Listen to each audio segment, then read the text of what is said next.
But the word radical, ironically, has its roots in the Latin word for root, which is the word radex, and it can be translated root or core.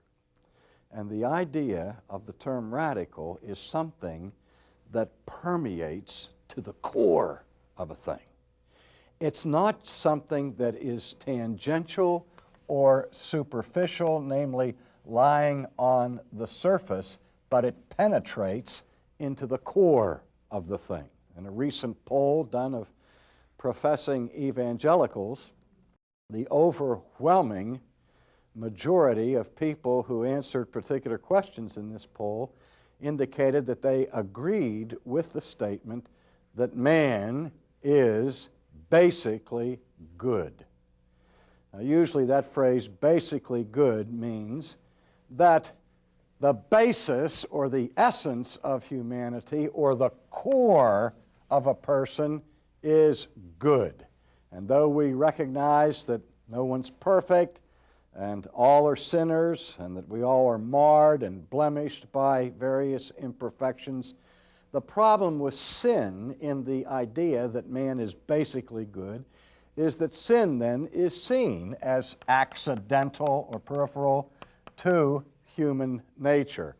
And this, of course, is part of the optimistic view of mankind that is essential to historic humanism. The humanist acknowledges that there are problems, but basically what we need is more education, more government help, and we'll get better and better and better and erase those blemishes on the surface that produce crime and other forms of wickedness. And it seemed to me when I heard that poll that perhaps what is happening is that those who are professing evangelicals are taking their cue for the basic nature of fallen humanity from the culture rather than from the historic biblical view. The Reformed view says that the fall extends and penetrates to the core.